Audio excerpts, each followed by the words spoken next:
Coming up on Dr. Kiki's Science Hour, we're talking with the science comedian, Brian Malow. That's up next on Dr. Kiki's Science Hour. Netcasts you love. From people you trust. This is Twit. Bandwidth for Dr. Kiki's Science Hour is provided by Cachefly at CACHEFLY.com.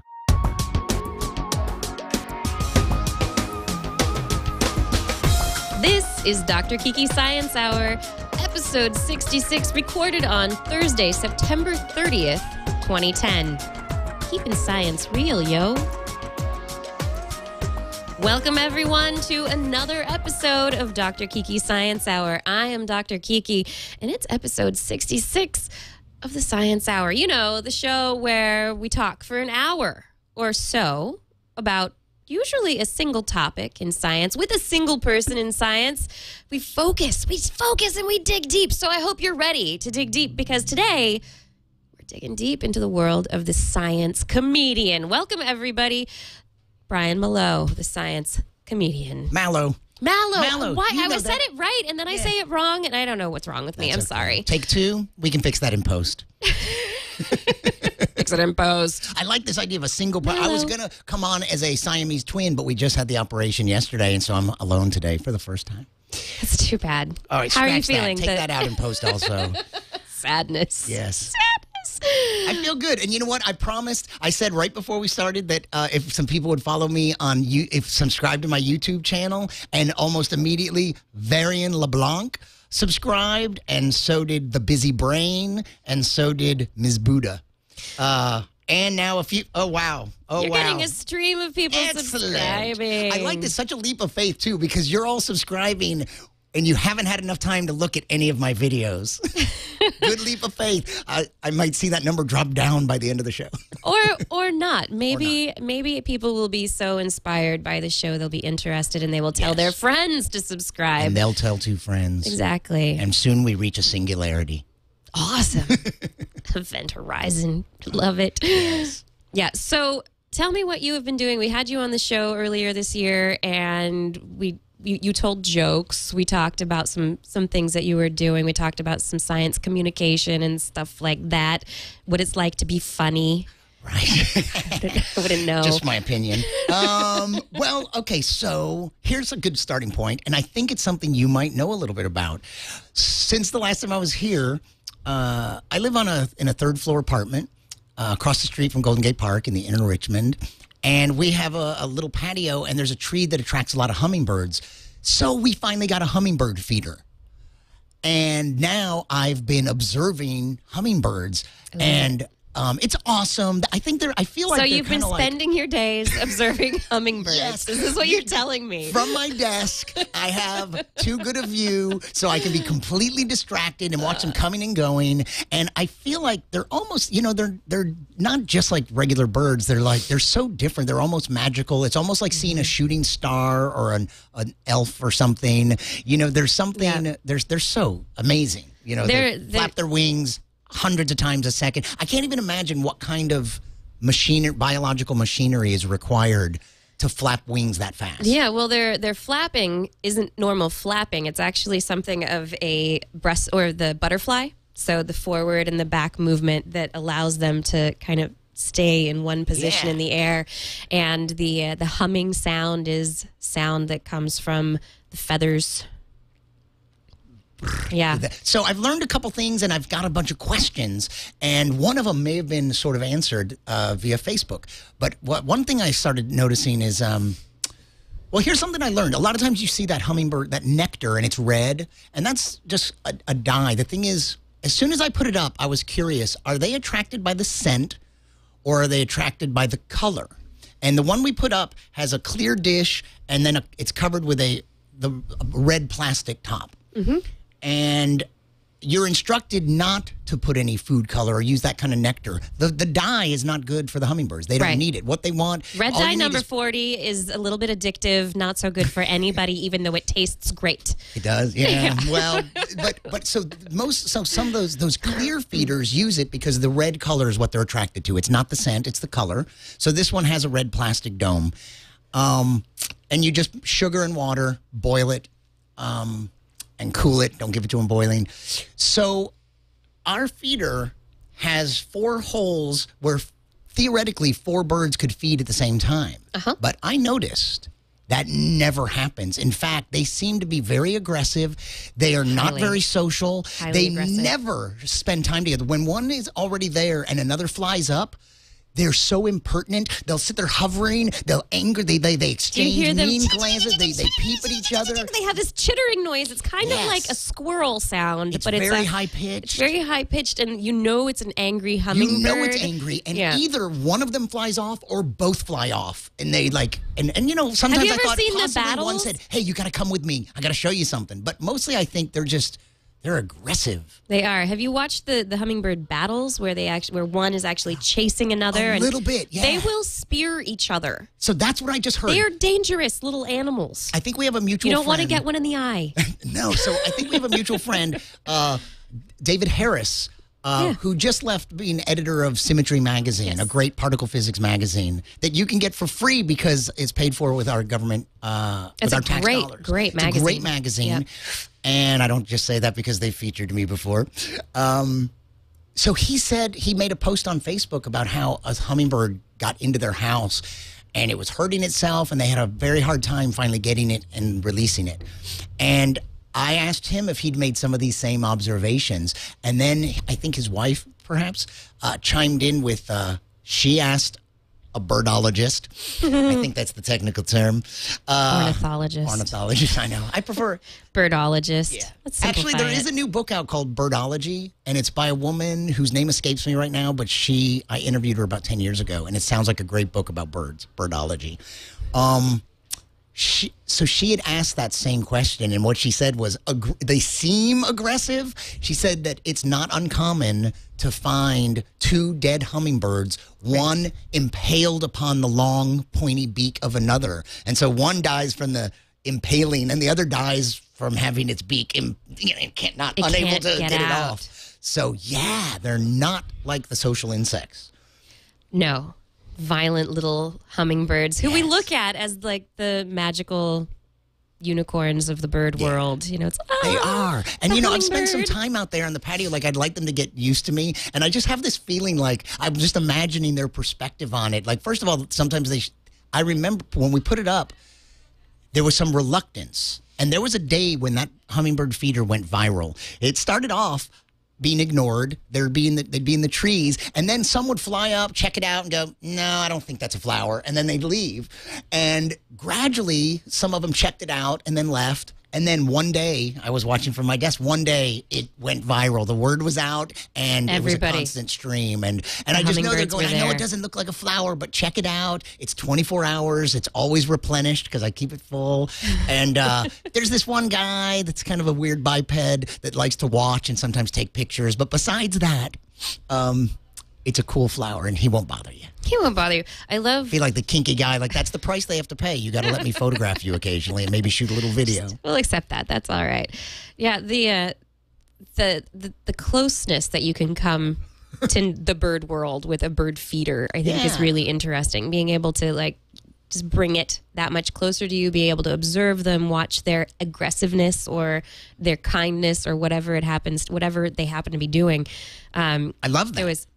One thing that someone in Davis I knew had a scrub jay who would come. Lots of scrub jays in Davis. Western scrub jays are prolific there, and the scrub jay would come up, and over time they trained it to tap its beak a certain number of times if it wanted to have food. So it would come all the way up to the window, and it would knock on the window, and they'd come to the window and open it, and the bird would stay there long enough it would tap on the windowsill like 3 times, and then they'd put out 3 seeds.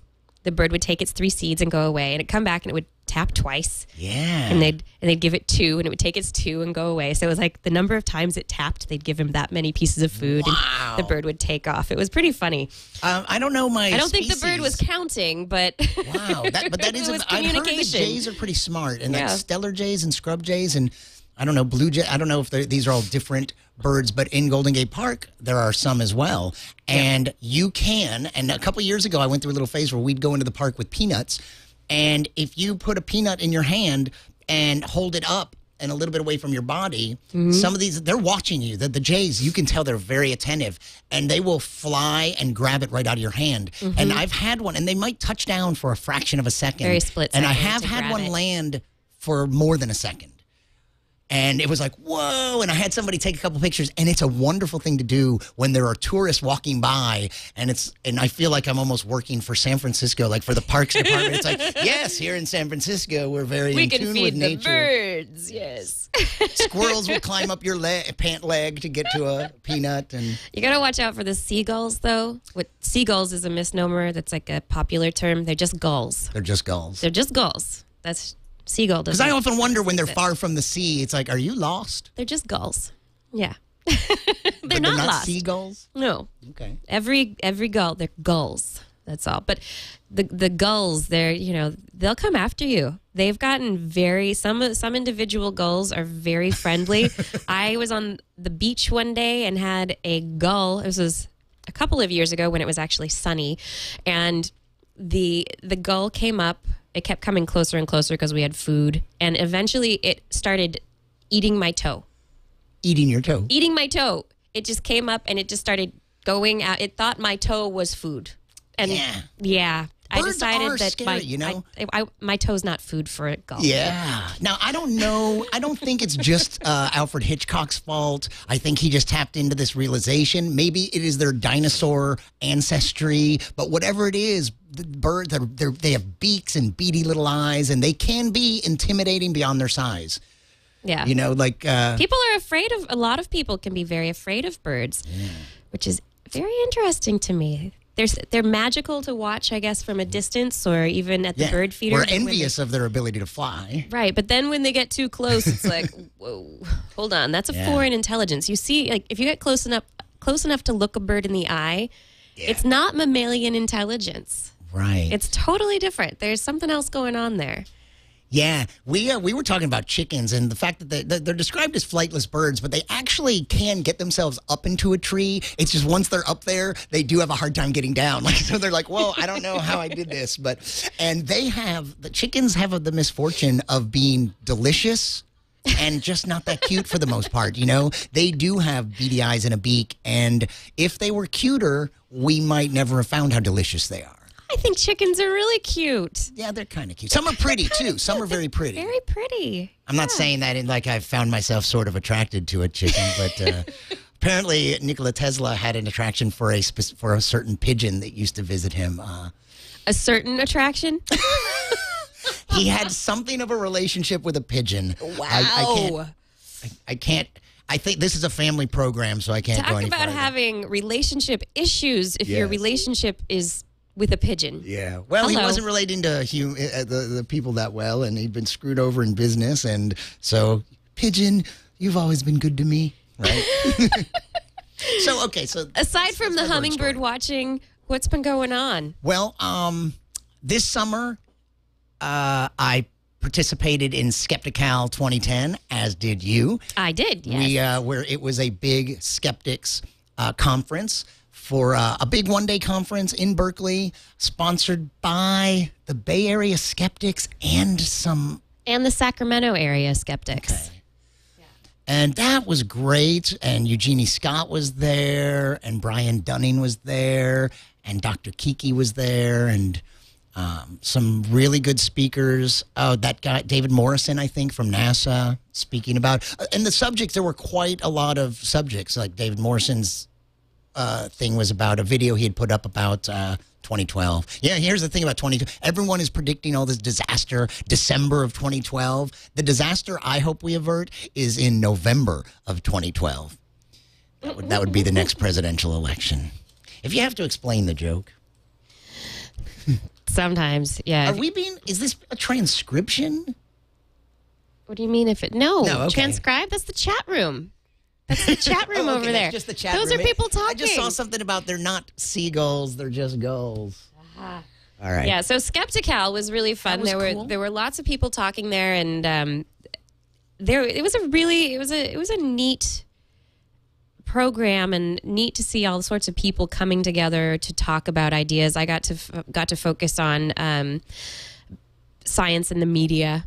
Yes. So led a session session. I didn't really say a lot. I tried to let everybody in the audience talk, which was fun. It was kind of a different way to do a session for me. I was like, all right, I'm not going to really, I have my ideas, but I want to hear what other people have to say. Right. So it was different. I did all the talking, but I was able to do certain jokes that were really good for that audience and like ideal for a group of skeptics. Like I said a thing about how science on television is so watered down for the most part. It's almost homeopathic. And that was just the perfect audience. I even followed a guy who gave a presentation that related to homeopathy. So that was just a perfect setup to me. Nice. About creationism, that I'm kind of a hardliner in that not only do I not want creationism taught in schools, I don't even want it taught in church, frankly. It's just too extreme. Too extreme. So it's like perfect audience for that. You had asked me in an email as we prepared for this long ago this afternoon. That's right. You asked me about certain labels like humanist, if I identified with any of these labels. Right. So what I was wondering is for your feelings on science and, because you make jokes that are about science, that take science to heart and then find the humorous side of it. So it's also the human side of it. But at the same time, we look at like where science is going. And I was wondering, are you a humanist or a futurist or a realist or a, where do you fall? And do you have a view along any of these perspectives? Wow. I've never like attached one of those labels. I've never identified strongly. I don't like labels in general, except for on opaque packages because I want to know what's inside them. I love little label makers, though. Oh, my gosh. But I've always had a problem applying labels to myself and being narrow that way. Unless it's a sticker. Yeah. And then I'll wear it for a while. Exactly. So I don't have any tattoos. I've had a temporary tattoo. But I did attend also recently a transhumanist conference. And it was probably my second transhumanist event. And this one was the H+ Summit. And it was on the Harvard campus a couple months ago. And it was great. I went on right before Ray Kurzweil. And Kurzweil actually made at least 2 references to me. And in fairness, he only got there just in time for his presentation, which was the last of the conference. So I'm the only thing he saw. He got there after I took the stage, and I'm the only other thing he saw. So I'm the only thing he could refer to, really. And Aubrey de Grey was there to talk about longevity and how fighting aging. And there were some really there were so many short 10-minute presentations, 50 or so. In the course of 2 days. Wow. And it was a blast. So many interesting topics. And do you attach one of those labels to you? Are you a humanist, transhumanist, futurist? I've never actually applied a label to myself necessarily. Yeah. I mean, I fall somewhere, I guess, in the middle of, I'm a pragmatist as a scientist. It's what do we know? What can we see? What can we experiment on and break apart and figure out? But at the same time, I love the process of dreaming about the future and what we could do with our technology and our science and where we could go and where we could take the human race. Yeah. I never want to see the human race decline. I'm a part of it. I love it, but how can we bring these things together? So I guess I don't know, little futurist, little transhumanist, but pretty pragmatic at the same time. Right now, no. I don't think living forever would be that exciting. It would be too long. Maybe. I mean, we'd get like to see some pretty exciting stuff, though. That was the thing about, I grew up a huge fan of science fiction. And my friend Chuck and I I just remember we'd lay under the stars and there was we'd read Isaac Asimov and Larry Niven and Arthur C. Clarke and big visions of futures and all these things. And it depressed me a little to think that a lot of this is going to happen, but beyond my lifespan. And it would be nice to see I want to see contact with other life in the universe. I want to see us move out and discover more stuff. And yeah, I thought the first trilogy that was really interesting to me in terms of that was the Mars Trilogy, Red Mars, Blue Mars, Green Mars, and watching the characters through those 3 books. You know, when they went to Mars in the beginning, life extension was not part of the plan. They were going to go to Mars, and they were going to build a colony there, and they're probably going to die there. Right. But they lived through the entire 3 books, and they're a couple 100 years old, and all this amazing. They'd seen all these amazing things and had these amazing experiences that. Yeah. That's really amazing in itself, because not that many readers even make it through all 3 books. so to think the characters did that, and it was even more amazing. There's some thick books, They're great books, though. Yeah. I mean, in terms of dreaming about science and where things are going to go, and I think Kim Stanley Robinson did an amazing job of just taking the science and the basic science. It's a hard science book. Based in fact, but then taken to a logical extreme. That's kind of neat to imagine. Yeah. What could we do to Mars? People are still inspired by those books. Yeah. What can we do to Mars? We've already done enough here. I think we've made our mark here. Mars looks good. What could we do to it? Oh, but now, Mars is old news. Now there's a planet 20 light years away, right? Right. We've got our eyes set on that. Earth-like, possibly the right temperature. I didn't catch this. It said it's about 3 times more massive, but I'm not sure about the size. It's about 1.4 times the size. The size, and 3 times as massive. So it's probably got a stronger surface gravity than Earth. Yeah. But they think it can hold an atmosphere and the right temperature to have maybe liquid water and. Yeah, that'll be the interesting thing. So yes, do we have another planet that we can travel to and do things to? Is SETI already pointing their scopes and their microphones towards it?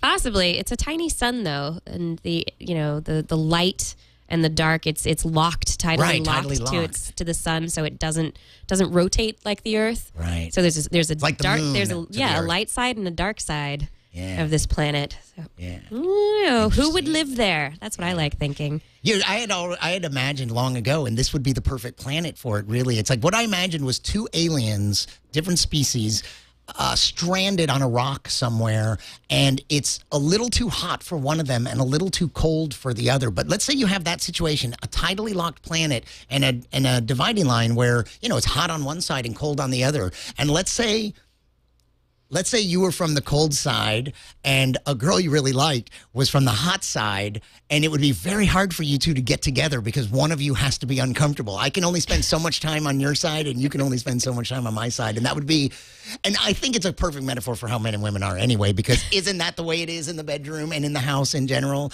It's too hot for the man and too cold for the woman. Generalization, but. Good. So it's true in my house. So yeah, it is like living with an alien. It is trying to. Heterosexual sex is like dating something of another species, I guess. Not that I'm knocking it. Don't knock it. Don't knock it. That's what I love. In The Forever War by Joe Haldeman, an awesome science fiction writer and a great guy, and which should be adapted into a 3D movie by Ridley Scott in the coming years.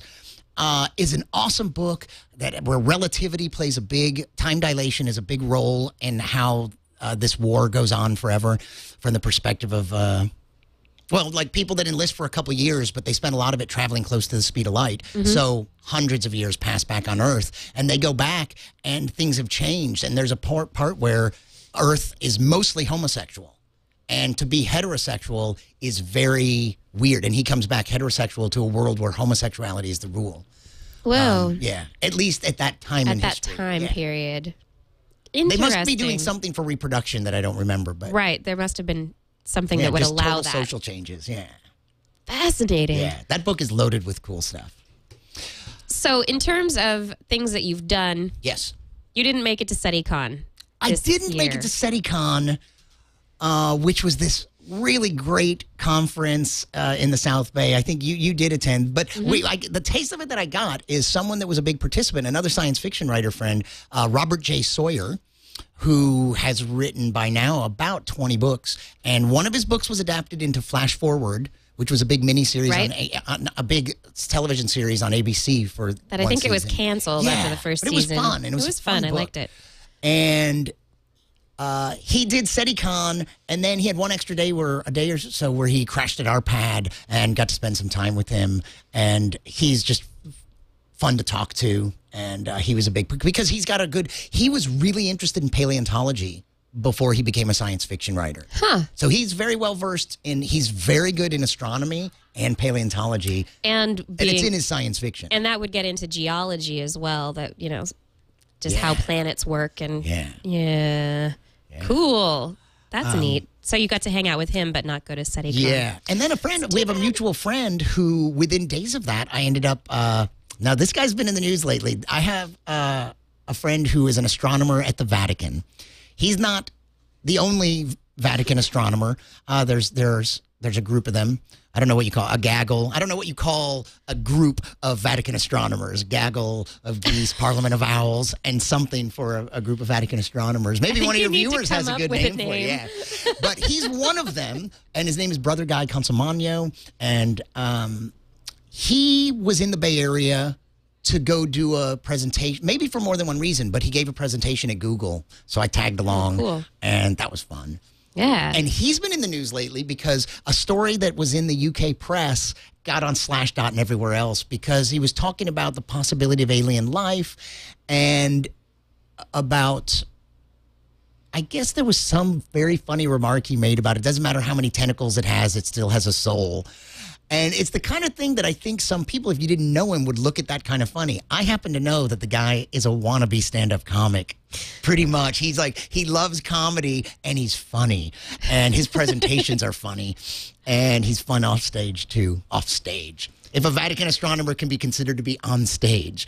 That's right. Do you find competition amongst the funnier and better presenters of the science crowd? You know, that's a really good point because there are some other people dabbling in science comedy. Yeah. But when I go somewhere and I'm supposedly the only comedian and some presenter gets up and is hysterical, yes, I went and saw Neil deGrasse Tyson speak here in San Francisco.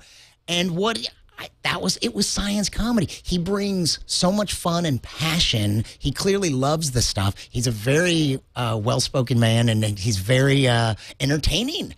And he presents this information, but he makes it funny. And passion, big word, passion. Yeah, I think Seth Shostak of SETI is very similar. I've spoken with him on a few panels, and every time he gets up to talk, I'm like, okay, I'm just going to leave now. Yeah. He just the words that come out of his mouth they flow in this wonderful rhythm, and I'm really like, hey, back on. I'm supposed to be funny. That guy was hysterical, and he's backing it up by being Seth Shostak as well. You know, and damn, he's got a degree. I know. Yeah. So, but you know, hasn't stopped me. No, and it shouldn't. It shouldn't. I think we have a clip. So I recently did some. Which clip are you wanting to show? How about I just did a show in Sacramento at a small club called the Sacramento Comedy Spot, saccomedyspot.com, and it was packed with it was a full house with about 85 science comedy loving geeks, and I had a wonderful time. I've thrown one clip up of about the heat in Arizona. It says 125 degrees, and yeah. It's very short. This is on Brian's website, The Science Comedian, and for some reason... sciencecomedian.com. Is it not... we could go right to... Why is it doing that? What I need to do is... It's a Flash player issue, so this is just going to be one moment as I switch to Chrome. Because we could go to YouTube, or is this better for you? Go to youtube.com/sciencecomedian. Yeah, that'll work. And... yeah, that top one right there. Great. Right there, and you could go full screen over in the right. Yeah. I will pull it full screen. You can also... look at all the technical stuff You can bring it up to 4.8. There's a slightly higher quality version in the right corner. Okay. You know, if you... I think you can...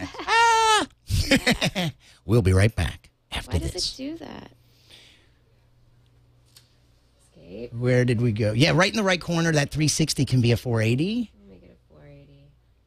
I'm gonna put a The little audio more will be a in here little for you better. guys to- And it's a short clip, just over a minute. I'm very well adapted to the weather in San Francisco. Having lived in Texas and Los Angeles, but now 15 years in San Francisco, and I can't go back.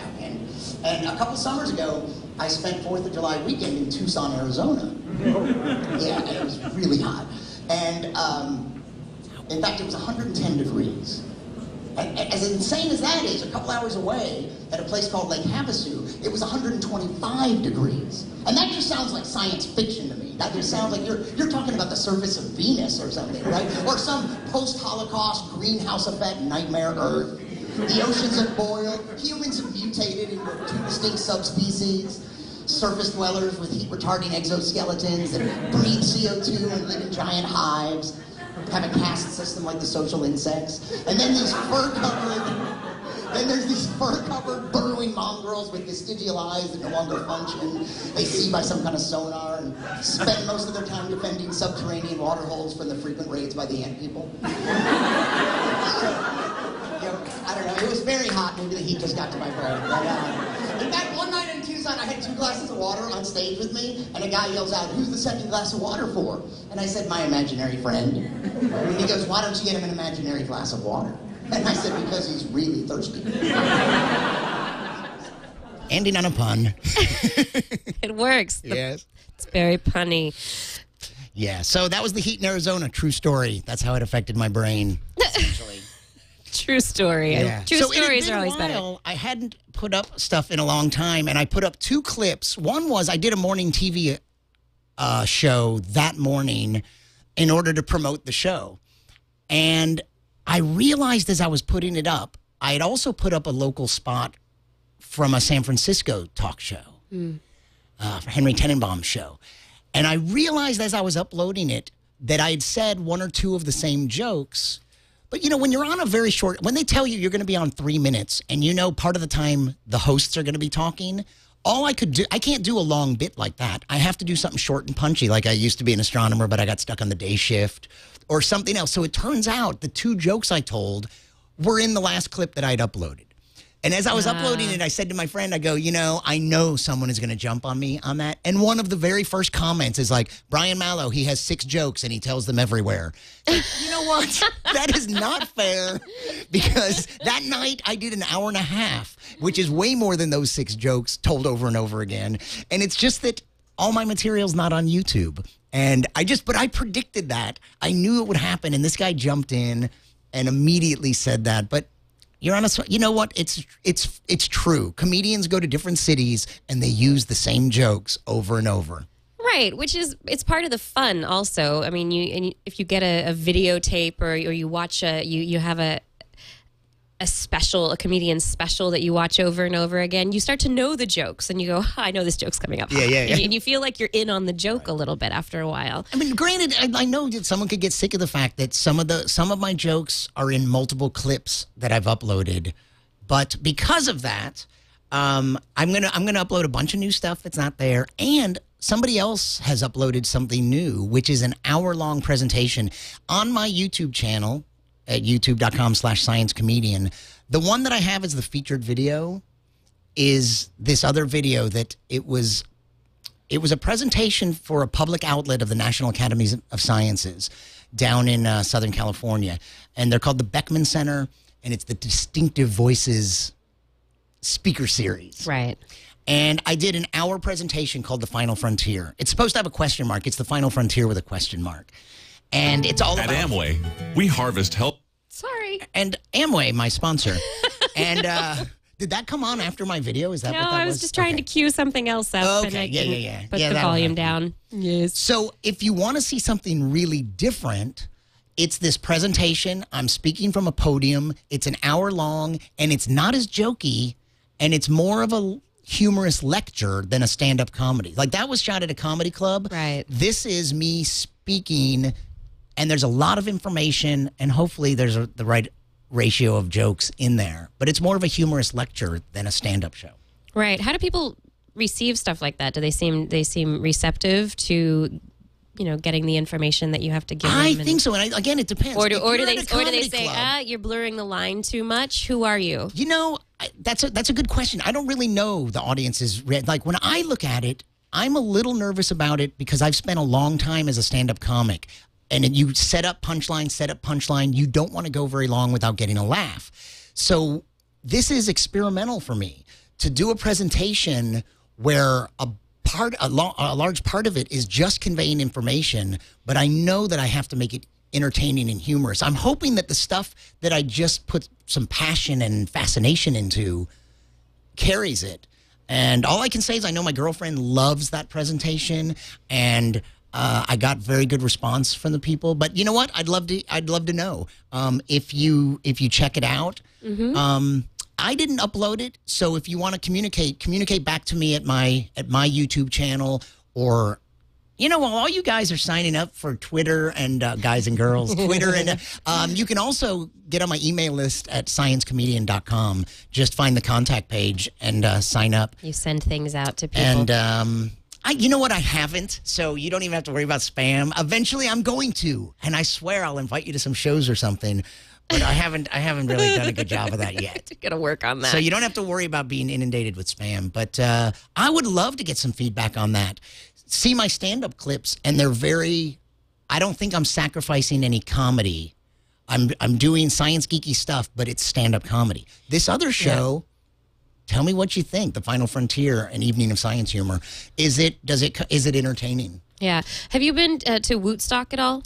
No, I would love to take part in it, and I unfortunately couldn't even attend. That it sounded fantastic, and you were there, right? I went to the Woodstock in San Francisco this year, and Phil Plait and Will Wheaton and Mike Furman. I know Mike Furman. Yeah, exactly. Very entertaining from the band Hard and Firm with Chris Hardwick. Yeah, yes. And additionally. Let's see, there's Paul and Storm, yes, of course, and Adam Savage, yes, and Molly, I forget her name, but she's a great musician as well. But they put together a really interesting show that is based in technology, science, general geekery, and it goes over great. It was a packed house, and this is something they do in city after city, and it seems to be, it's a type of show that hasn't really been done before, but is working really well. Yeah.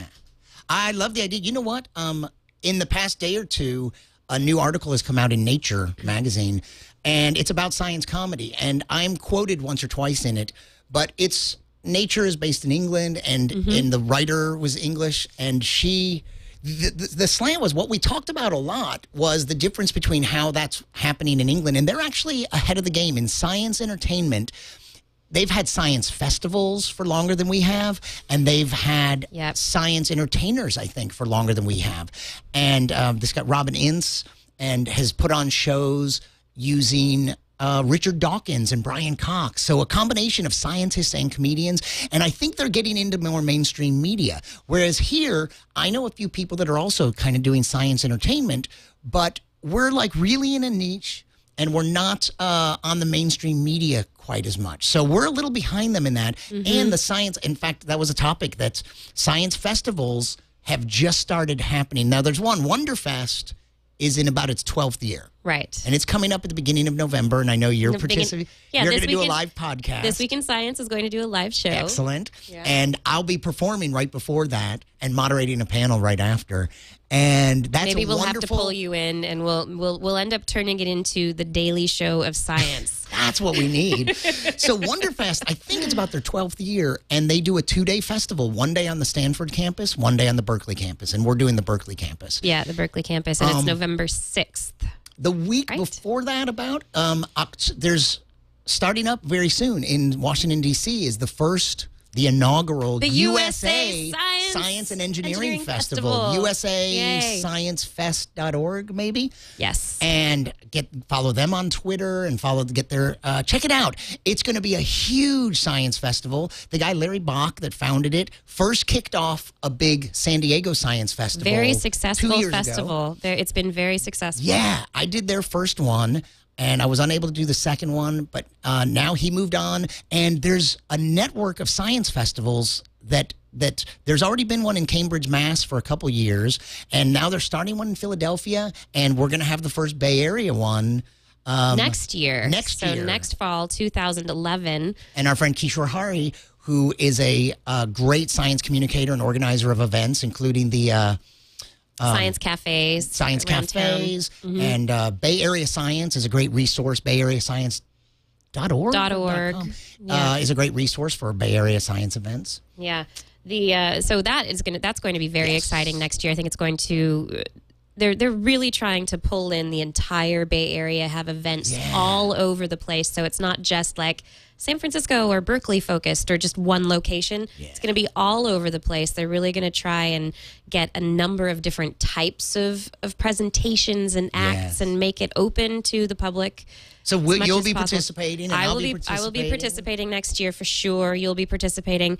If you're interested, also the Science USA. I found the website USA Science and Engineering Festival is usasciencefestival.org, and there are satellite events. So when the event is going off October 10th to October 24th, the main event is in Washington D.C. on the National Mall and around, but there are satellite events around the country. So if you go to the website, you can probably find something that is near you that's happening that you can get involved in if you're interested. Yes. I think it's and great. And at the event, I'm going to be doing multiple things. I'm afraid I'm not going to get to experience enough of the festival because there's actually a couple weeks lead-in of all sorts of events around D.C. and in the general vicinity. And then there's this huge expo for 2 days. On the Friday night, I'm going to do a full show, Evening of Science Humor at Georgetown University. That's October 22nd, I think. And then on the 23rd and 4th, I'm emceeing one stage and doing short sets on a couple others on the National Mall. It'll be madness. It'll be crazy. That's going to be really fun. Yeah. Crazy. The science craziness. Yes. And here also, wonderfest.org is the website for the Wonderfest Bay Area Science Festival that we were talking about that's taking place in the first weekend-ish of November that we're both going to be involved in. Tucker has, what's his last name? Hyatt? Tucker Hyatt has been working on this for years, and it's just been evolving. Yes. He was involved with Skeptical 2010 as well. Yeah. There are a lot of people who are very dedicated to the idea of science and bringing it to the public, getting everybody involved in it in as many ways as possible and making it fun. You have the right audience for this, where it's people that like the same kind of geekery that we like, the same time we like learning about science, but we're silly and we like to laugh and we like to find the funny side of stuff, but we're also just passionate about science itself and think it's the coolest, funnest thing to talk about. Yeah, all the time. Pretty much all the time. Everything I do leads back to some kind of science joke, Right. At some point or another, it's just there's something science-y happening in my brain. Phil Plait, recent bad astronomer that you had as a guest. Yes. He just posted something in the past couple of days about a new near-Earth object that was discovered that potentially could hit the Earth in the year 2098. Yes. But not long before that, just several weeks ago, there were two objects that passed really close to the Earth. And here's what was doubly scary about it, is that they both passed within the orbit of the moon. Now, the moon is on average about 240,000 miles away.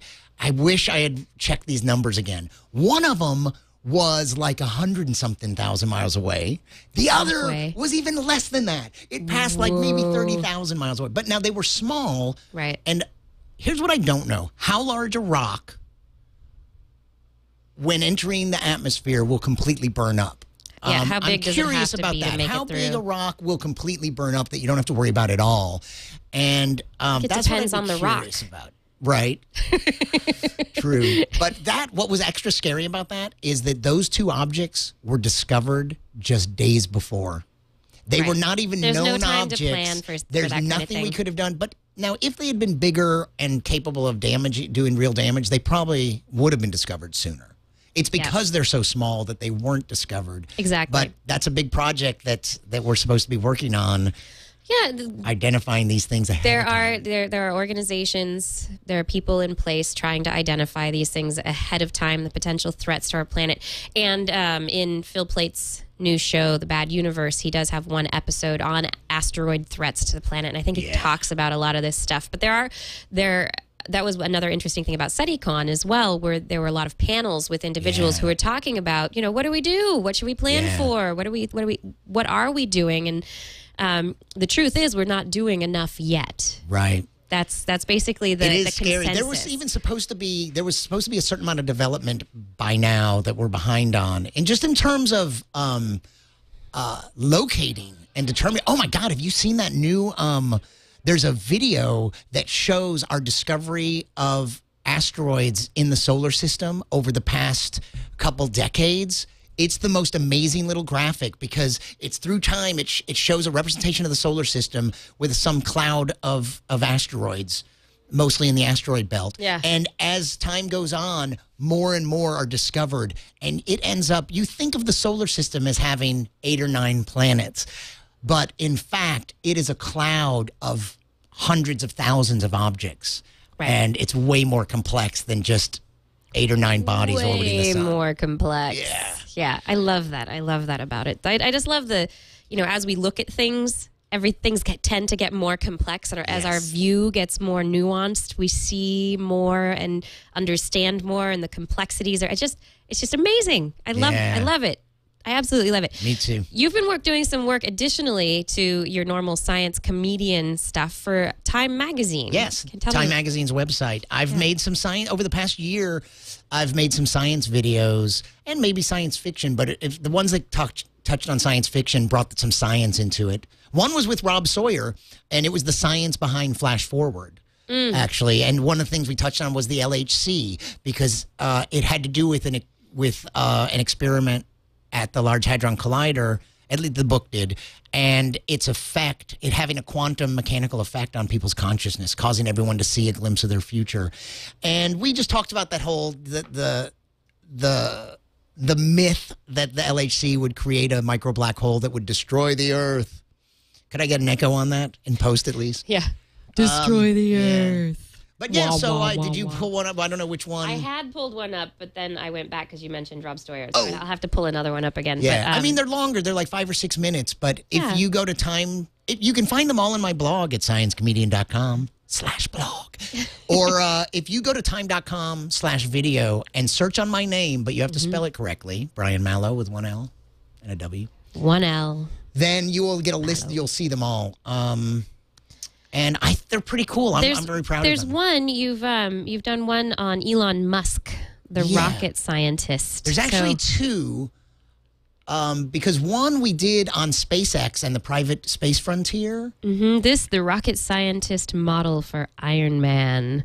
Yeah, this one might be after we did the first one. He later was named as part of the Time 100. Meaningful People of the Year, and so we did a very short piece. That just recapped why he was on the Time 100. Okay, well, this is that piece, and let's see if I can bring it up.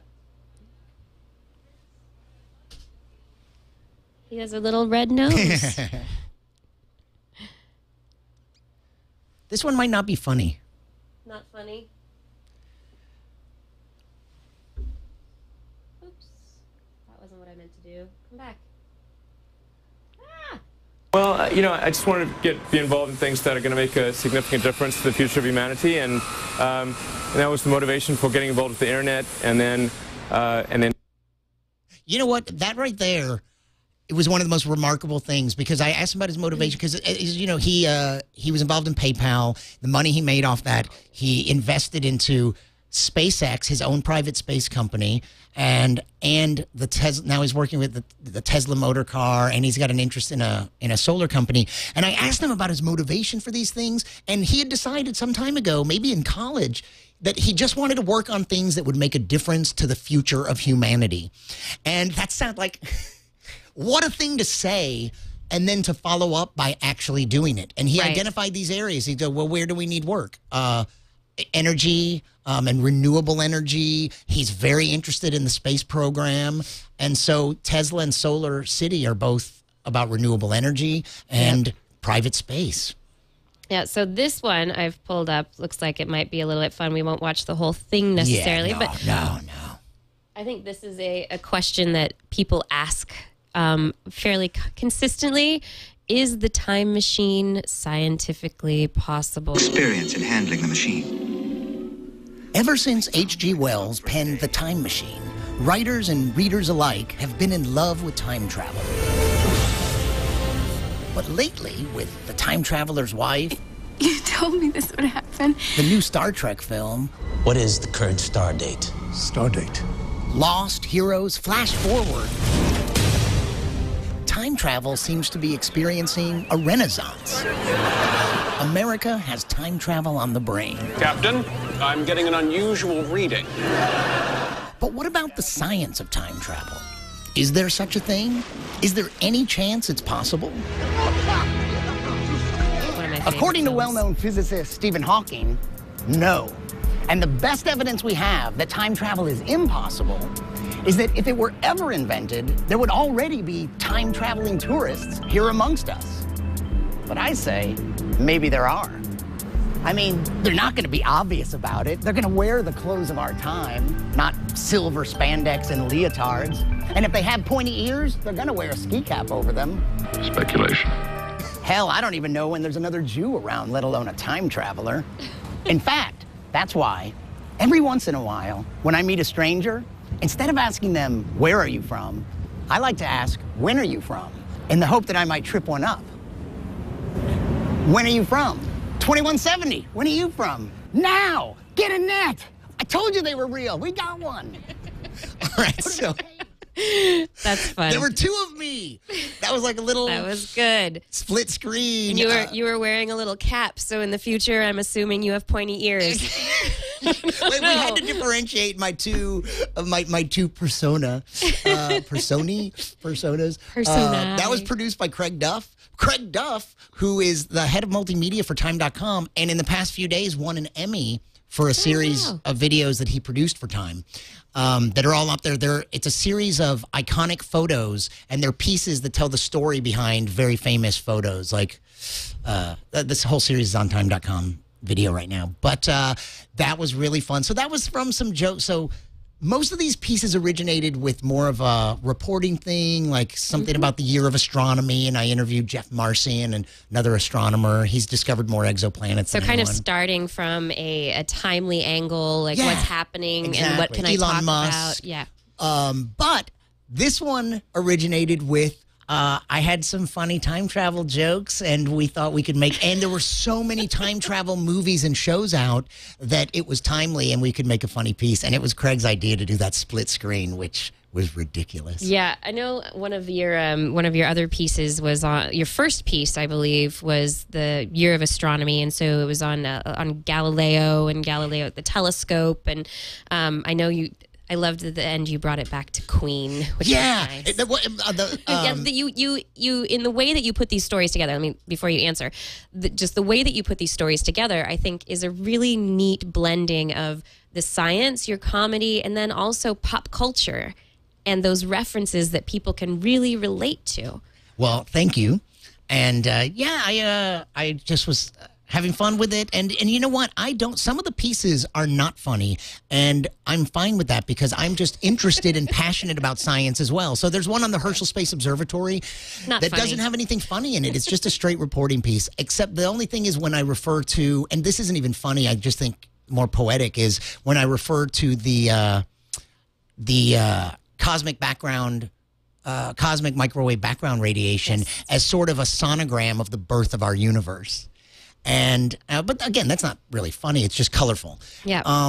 But yeah, I invoked Queen with Galileo. I said most people, if you hear the word Galileo, you think of a guy dropping stuff off the Leaning Tower of Pisa. Didn't really happen. Or you think of Queen's Bohemian Rhapsody. And then at the end of that video, and having been a huge Queen fan all my life as well, to find a way to bring, like, the ending, I think it's good. I don't even want to say how it brings Queen back around, but I was very happy with that. and You're like, speaking of myself, Brian May, amazing man. was working. He was studying physics and math and astrophysics before Queen's success got in the way. So right. And didn't a couple he go years back ago, to finishing his like degree? 2 years ago, at the age of 61 or 62, he got his PhD in astrophysics and completed the thesis he had been working on that had something to do with radial velocities of the zodiacal dust particles. Wow. What other major rock star or any rock star did? And to think that he didn't need to do this. Yeah, but what to motivated him to get back. his PhD at that age? Not like he's not going to go get a job with it. Yeah. He's amazing. He could. Yeah, but I don't think that's his There's lots of plan. planetarium jobs. Oh, sure, but I don't think exactly in case. Right. The guy's not retiring though. He's producing albums, he's putting out music, and he's doing these other projects. One of which I can't talk about yet, but I think that I'll have goes something to say later. Great. Yeah, I can't wait to hear about that. But I think it really goes to show that there has become over the years this artificial divide between science and what people do. Right. Where did that come from? Once upon a time, we had people who were the Renaissance men, who were artists, who were thinkers, who were, scientists, who did all sorts of things. Yeah. And it wasn't separate parts of their life. It was just who they are, who they were. And I think there is more of that coming back again. And Brian May, I think, is a perfect example of why not finish that degree, do what you thought was really interesting, important. Why not go back to that? Right. But you also have the music and you have these other things. Right. He's got all that. He co-authored a popular astronomy book as well. So he's putting stuff out in that realm. He's still an artist. He was always kind of a scientist in the studio as well, because I think Queen pushed the frontiers of studio recording. Right. So what he did was he was an artist and a technician, and he's clearly a mathematician, and he got his astrophysics degree. Went back and got it. Amazing. I mean, I'm not even quite his age, and I have not retained whatever calculus I took in my senior year of high school. Yeah. Yeah. I think it would be pretty hard to go back and pick up the math again if you'd set it aside. 'Cause I've the thought about astrophysics that. math. Set it aside and then to come back to it, 20 years later. Yeah. You know what he said was very interesting that you would relate to as a scientist yourself is that, certain topics in sciences there are fads and things that are popular ideas for a while. So at the time, 35 years ago when he was working on his thesis, that was a relevant topic, the radial velocity of dust particles in the outer reaches of our solar system. And then I think it went out of fashion. Like, it wouldn't have been an interesting topic for a thesis for a couple decades. And I heard him say somewhere that it came back around to where he could come back to that same thesis, and he finished the thesis that he was going to do back then because it was relevant again. Oh, wow. And so that's an interesting thing about science, that it does have like waves of what's important. Like right now, string theory is very popular. Right. Yeah, what's popular when is not. Yeah. It changes over time. Yeah. There's an ebb and a flow. Yes. Yeah. Well, we are about done with our hour. Is that true? How is that possible? It's true. It's I possible. wonder, We talked through it. Has anyone subscribed to my email list at sciencecomedian.com or subscribed to my videos at YouTube/? Well, I don't Science know, but comedian. if people are interested, thanks everyone for watching. Thanks, Brian, for being here. Oh, thanks for having me. You're welcome. Always fun. It's been a lot of fun. People can find your website, Science Comedian, just sciencecomedian.com. All sorts of information, testimonials even. I like that. Oh, yeah. I like that you have testimonials, people praising. It's a weird actually, because like the site, it's like that's irrelevant to like fans, but the site also has to help get me booked for gigs, and so there's the corporate end of like needing to show something to clients that, hey, I've been hired and not pissed them off, and I've entertained them. Yeah, so yeah, I hope to get a lot more new content on there. You can see I link over to my. I've been lax about uploading bug pictures. I take insect photos. That's right. Insectpaparazzi.com. You can get to it from Science Comedian. And fantastic. I'm going to have to go check that out after this show. Insect Paparazzi. You can also head over to his YouTube site, youtube.com/ Science Yeah, Comedian. Science Comedian everywhere. Twitter, YouTube. Let's see. We've got Science Comedian with now 2,742 followers. So you've gone up, someone in the chat room said how many I had at the beginning. I'm not sure, but thanks. It was fewer than what you have now. So if people want to look for Science Comedian on Twitter, I will mostly tweet cool links to cool science stuff. I don't find some people are amazingly funny in 140 characters.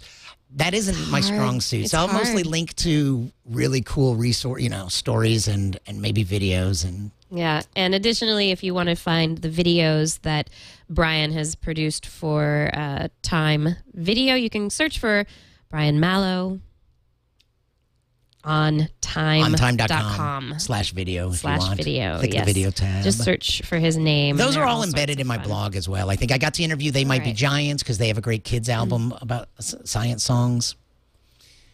Awesome. Well, thank you so much. Thanks for having me. You're welcome. This has been a lot of fun. I will have to. We'll definitely have to do this again. It's just fun to talk the talk. Yeah, the that went by sciencey talk. fast. Was that really an hour? Relativity. It was really an hour. We were traveling so fast. No, then it would have slowed down. Well. Oh, dear. Oh, people in the chat room are looking for Uranus jokes. Oh, yeah. They're waiting. They're waiting for the inevitable going out of the... I do a lot of puns. I am a fan of puns, but I have yet to make a Uranus joke. Well, in fact, it's impossible to make a Uranus joke. You have to pronounce it differently. You have to pronounce it. It does not work if you pronounce it correctly. I like to think that I don't I mean, you could make a joke about the planet, but it wouldn't be the...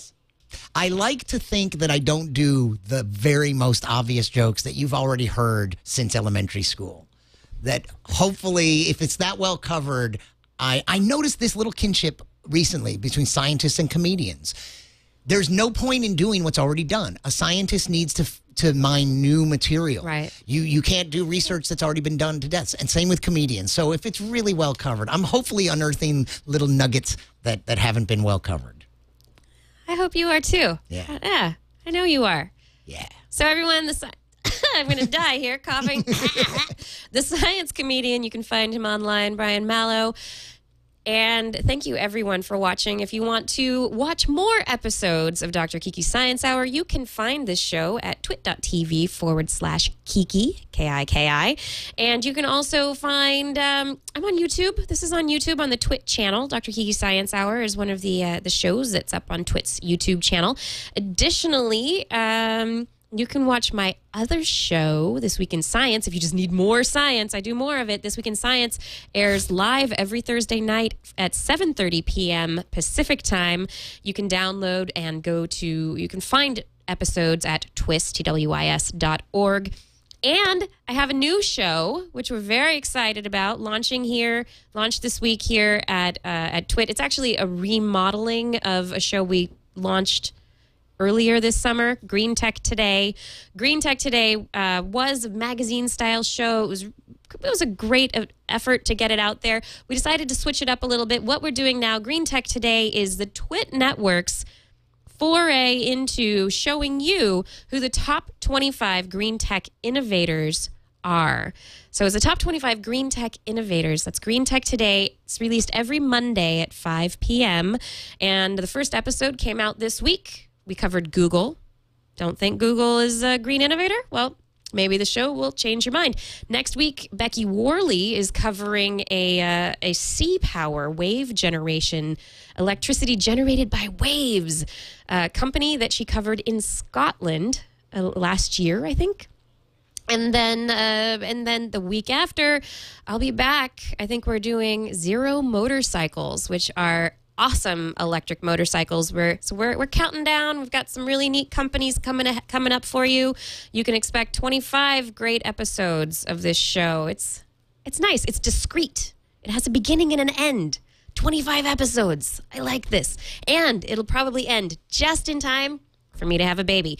Just like, well, not just like the show right now. Are you getting ready to have a baby? No, not right now. But I will be back next week, everybody. You know it.